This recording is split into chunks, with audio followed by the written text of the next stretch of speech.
This channel does not promote any violent, harmful, or illegal activities. All content provided by this channel is meant for an educational purpose only. মা শারদা শ্রী চৈতন্যের পর এবার মা লক্ষ্মীর সঙ্গে মমতা বন্দ্যোপাধ্যায়ের তুলনা। মুখ্যমন্ত্রী মমতা বন্দ্যোপাধ্যায়কে মা লক্ষ্মীর সঙ্গে তুলনা করলেন কুণাল ঘোষ। বিজেপি, কংগ্রেস, সিপিএমকে ডাকিনী, যোগিনী, পিশাচ বলে আক্রমণ করলেন।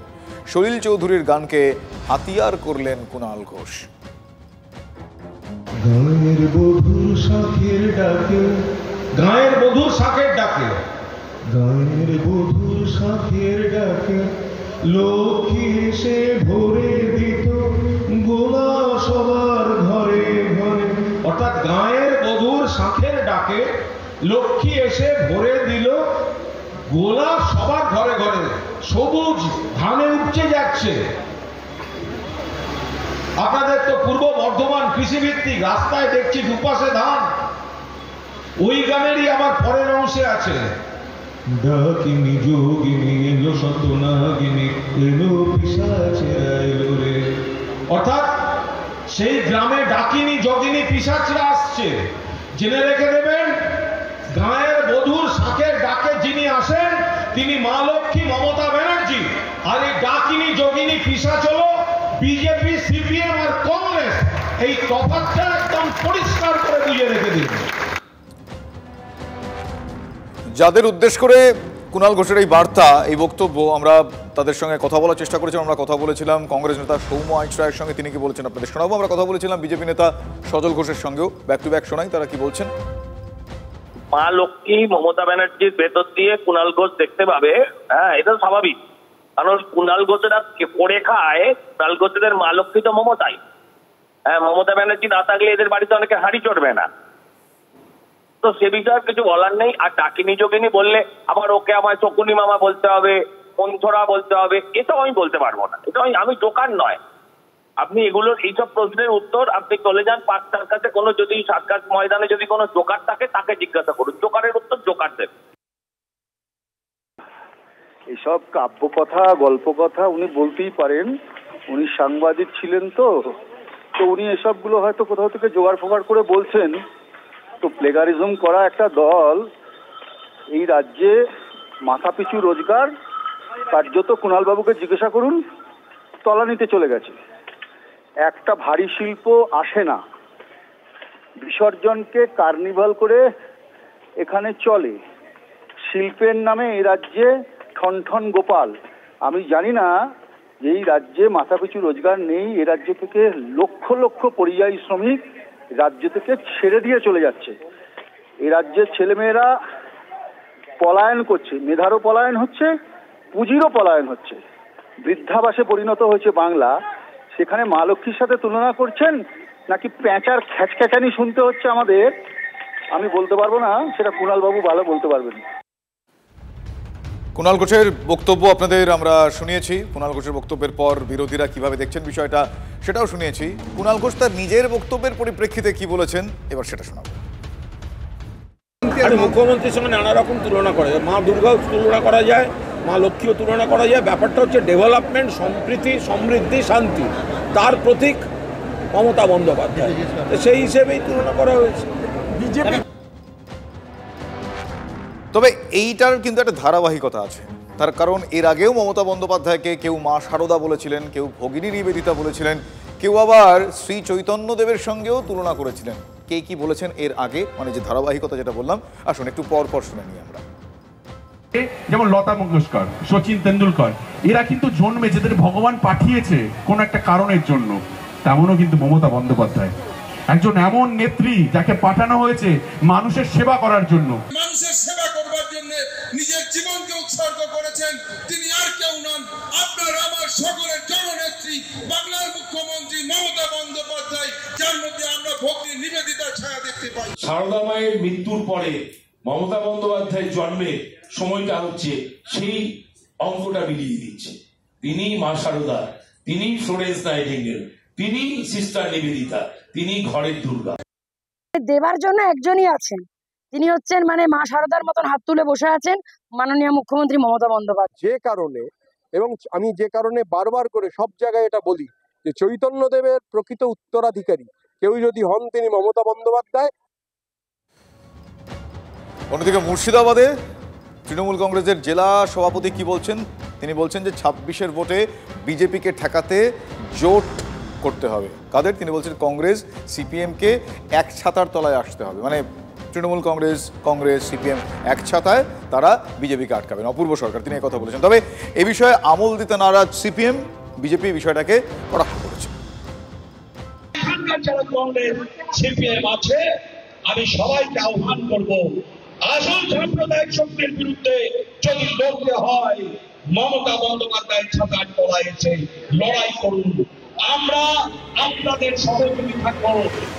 বছর ঘুরলেই নবান্ন দখলের লড়াই। নবাবের জেলা মুর্শিদাবাদে যাতে ভোট কাটাকুটি না হয় সেদিক মাথায় রেখেই কংগ্রেস বামেদের বার্তা অপূর্ব সরকারের। মনে করালেন বিজেপির সাম্প্রদায়িক রাজনীতির কথাও। তৃণমূলের বহরমপুর মুর্শিদাবাদ সাংগঠনিক জেলা সভাপতির এহেন জোট বার্তায় আলোড়ন পড়েছে ভাগীরথীর পাড়ের জেলায়। কয়েক বছর ধরেই রাজনৈতিক পরিস্থিতির বদল হচ্ছে মুর্শিদাবাদে। একদা কংগ্রেসের গড়ে এখন ভাগ বসিয়েছে বিজেপি।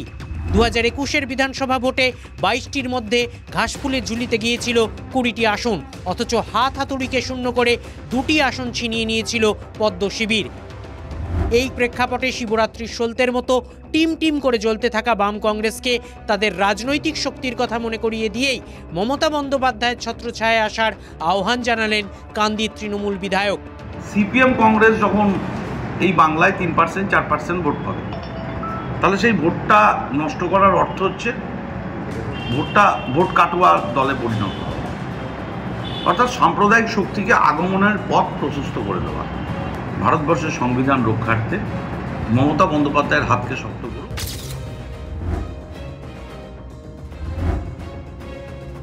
যিনি বলেছেন তিনি সবসময় ক্ষমতার মধ্যেই থাকতে চান, ওই জন্যে পাছে ভয় হয় যে আর হয়তো দিদি ক্ষমতায় থাকবে না, অতএব যে কোনো মূল্যে ক্ষমতায় থাকতে হবে। এদিকে এই ইস্যুতে এসআইআরের প্রসঙ্গ তুলে বাম কংগ্রেস আর তৃণমূলকে এক বন্ধনীতে রেখে আক্রমণ শানিয়েছে বিজেপি। এই দেশের ভোটে অংশগ্রহণ করার অধিকার একমাত্র শুধু তাদের থাকা উচিত যারা এই ভারতের নাগরিক। তারা জানে যে এইটা যদি ফলপ্রসূ হয় তারা পশ্চিমবাংলা থেকে তৃণমূল উৎখাত হবে এবং কংগ্রেস সিপিএমের সাইনবোর্ড থাকবে না। সেই জন্য তিন শক্তি এক জায়গায় হয়ে তারা এটাই বলতে চাইছে যে বিজেপিকে ঠেকানোর জন্য আমাদের এক কথা। মমতার দলের সঙ্গে রাজ্যে সেলিম শুভঙ্করদের দলের আদায় কাঁচকলায় সম্পর্ক হলেও সর্বভারতীয় স্তরে ছবিটা একেবারে ভিন্ন। মোদী শাহের বিরুদ্ধে লড়াইয়ে ইন্ডিয়া জোটে কংগ্রেস বামেদের সঙ্গে সামিল তৃণমূলও। সেই অবস্থান মনে করাতেই কি এবার মুর্শিদাবাদেও একই সমীকরণের ডাক দিলেন তৃণমূলের অপূর্ব? কৌশিক ঘোষের রিপোর্ট, TV9 বাংলা। অন্যদিকে জনসংযোগ এই বিষয়টা গুরুত্ব পাচ্ছে, তার কারণ বছর ঘুরলেই বিধানসভা ভোট রয়েছে। তার আগে দলের নিচুতলার নেতাকর্মীদের জনসংযোগ নিয়ে চিন্তায় তৃণমূল কংগ্রেসের বর্ষিয়ান নেতারা। সৌগত রায়ের পর এবার উদ্বেগ প্রকাশ করেছেন জয়প্রকাশ মজুমদার। দক্ষিণ দিনাজপুরের কুশমন্ডিতে দলের বিজয় সম্মেলনের এক সভায় তৃণমূলের রাজ্য সহসভাপতি জয়প্রকাশ মজুমদার তিনি দাবি করেছেন যে আমাদের সংগঠন আছে, কর্মী আছে, কিন্তু জনসংযোগ নেই, যার খেসারত দিতে হয়েছে গত বছর লোকসভা নির্বাচনে, হারতে হয়েছে বালুরঘাট আসনে। আসুন কি বলেছেন তিনি, আমি শোনাই আপনাদের। তৃণমূল কংগ্রেসের বর্তমানে দক্ষিণ দিনাজপুরে সংগঠন আছে কিন্তু জনসংযোগ নেই। ভোট আসে কিসে? ভোট আসে মানুষ যখন জানে যে পাড়ার এই তৃণমূল কংগ্রেসের ছেলেটা বাবলা রায়, তাকে ডাকলেই পাওয়া যায়। সে সপ্তাহে অন্তত 2 দিন করে এসে বলে মাসিমা ঠিক আছেন তো, কিছু হলে আমাদের বলবেন। ছিল এক সময়, আপনারাই করেছেন সেটা। এক সময় এখানে দিনের পর দিন তৃণমূল কংগ্রেস সাফল্য পেয়েছে এইভাবে মানুষের পাশে দাঁড়িয়ে। কিন্তু কোনো কারণে আমি বলতে বাধ্য হচ্ছি সেই জায়গাটার মধ্যে একটু মরচে ধরেছে। তৃণমূল দক্ষিণ দিনাজপুর জেলায় মানুষের কাছে যাওয়ার মতন জায়গা হারিয়ে ফেলেছে, আর সেই জন্য বিভিন্নভাবে তারা ভোট লুট অত্যাচার করে ভোট তারা নির্বাচনে জয়লাভ করার চেষ্টা করে, কেন তাদের জনভিত্তি নেই। বিজেপিকে অসুরের সঙ্গে তুলনা করলেন তৃণমূল সাংসদ পার্থ ভৌমিক। বৈধ ভোটারের নাম বাদ গেলে পাড়ার বিজেপি নেতাদের গামছা দিয়ে বেঁধে রাখার নিদান দিয়েছেন ব্যারাকপুরের তৃণমূল সাংসদ। উত্তর চব্বিশ পরগনার গোপালনগরে বিজয় সম্মেলনের অনুষ্ঠানে পার্থ ভৌমিকের মন্তব্যে রাজনৈতিক তরজা বেড়েছে। যারা বাংলায় গরিব মানুষের এনআরইজিএসের টাকা দেয় না, যারা বাংলার গরিব মানুষের ঘরের প্রাপ্য টাকা দেয় না, যারা বাংলার রাজ্য সরকারের প্রাপ্য টাকা দেয় না, বাংলাকে ধনে প্রাণে শেষ করতে চায়, যারা বাংলার উত্তরবঙ্গের এই ভয়াবহ বন্যায় সাহায্য করে না, পাশে এসে দাঁড়ায় না, কেন্দ্রের একটা মন্ত্রী এখানে আসে পর্যন্ত না, খবর নেয় না, হাফ প্যান্ট দু একটা বাংলার কাউকে পাঠিয়ে দেয়, তারা বাংলার মানুষের কাছে অশুভ শক্তি। অতএব অশুভ শক্তি মানেই অসুর, অতএব বাংলার অসুর তারা সারা বাংলার মানুষ জানে। মমতা ব্যানার্জির নেতৃত্বে বাংলার মানুষ সেই অসুর নিধন করে। বিজয় সম্মেলনের মঞ্চ থেকে আবারও বেলাগাম তৃণমূল কংগ্রেস নেতা। নাটাবাড়ি কেন্দ্র থেকে নিশীথ প্রামাণিককে বিজেপি প্রার্থী করলে তাকে কবর দেওয়া হবে হুঁশিয়ারি দিলেন জেলা তৃণমূল সভাপতি অভিজিৎ দেব ভৌমিক। দলীয় কর্মীদের উদ্দেশ্যেও হুঁশিয়ারি দিয়েছেন শাসক নেতা। অপছন্দের প্রার্থী হলেও তাঁকেই জয়ী করতে হবে, অন্যথায় কান ধরে দল থেকে তাড়িয়ে দেবেন, হুঁশিয়ারি দিয়েছেন তৃণমূল নেতা অভিজিৎ দেব ভৌমিক।